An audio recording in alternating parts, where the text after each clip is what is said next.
Okay, hi guys, my name is Devin Going and I'm going to give you a little bit of a quick little tutorial, or better yet, some advice for freshmen on what to expect for college and what to avoid. First off, let me just tell you that I'm a perfect example of someone who procrastinates to the very end.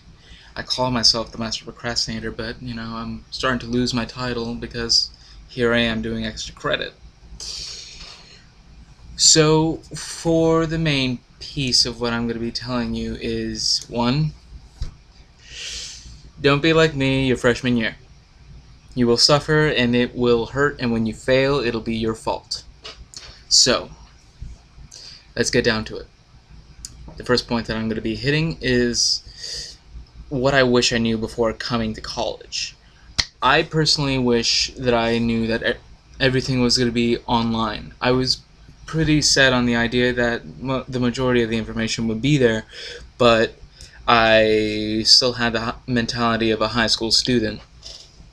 I really didn't have uh, that big of an expectation for having all this stuff dumped on me as a young adult, which I really should have. I thought it was going to be kind of a breeze for the first few weeks, which ended up putting me really behind because just I missed like one assignment, the one assignment that if I hadn't missed, I would have had a smooth year.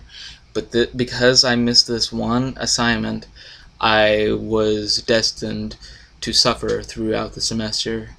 Um, and it's as terrible as that sounds. It's really not as bad as I'm making it seem. It's just more like that's always in the back of my head, and it's gonna be stressing me out the entire time.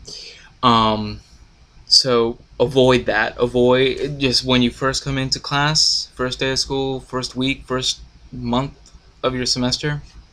Make sure that you're taking it as serious as can be, as the doctor just told you that you have leukemia, or that's a horrible thing. I'm gonna edit that out most likely, but my point is, take it seriously. Do not. This is not a joke.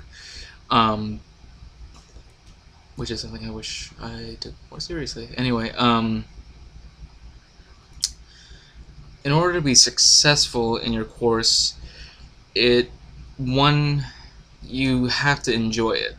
I'm not saying like if you're going to be taking like your core classes like math, science, or even if you don't like writing. I like writing, but if you're someone that's more of a mathematical brain and you're not into humanities or something like that, you're going to have to find something that you will end up having some sort of an interest in, because that'll drive you to do it with a little bit more of a passion.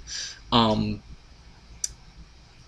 but more or less, your first 2 semesters, I would say, would be the first 2 semesters that you use to figure out exactly what it is that you want to do with yourself. My first semester, I thought I was going to be a business major. I took a business class, and now I am pretty sure I do not want to be anything in business at all. I'm pretty set on doing something art related. See that? Darth Vader drew it myself. So that's my point.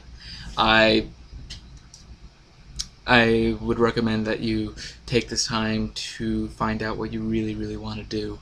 Um, Take a class in something that you think you have an interest in, and when you're in that class, you will discover whether or not you really are gung-ho on whether or not you're going to be doing it in your later years.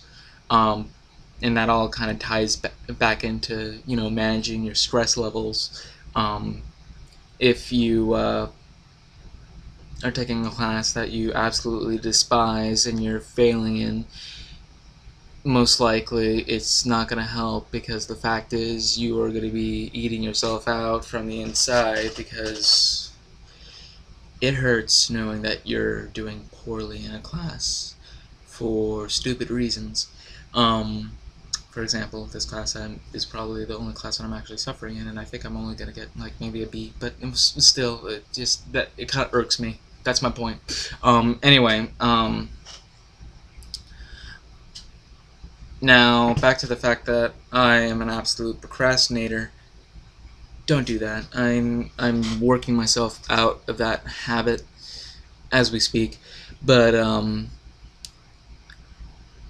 I wouldn't have had to deal with it at all at this point to the extent that I am if I had just done things earlier.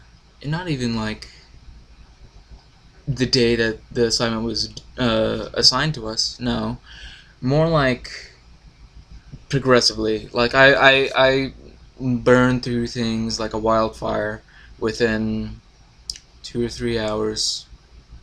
So, but I need to have some sort of incentive, and usually the incentive that I can find is being under pressure.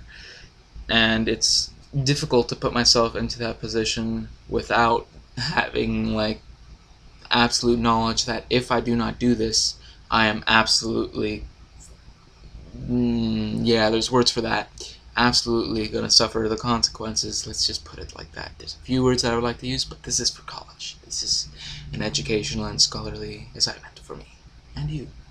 So that basically was the hardest lesson that I learned my first semester, and currently I'm still in it. And just to put salt in my wounds, what you are watching right now is extra credit for me. I am doing this because I need more credit. I need more credits because I ended up procrastinating at the beginning of the year, thinking that everything would be like, oh, if you missed it, you could turn it in the day after it's due. It's not like that. And I was naive to believe that anything like that would be the same.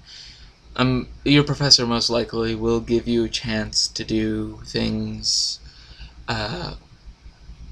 after the due date if you actually have a legitimate reason for not doing it.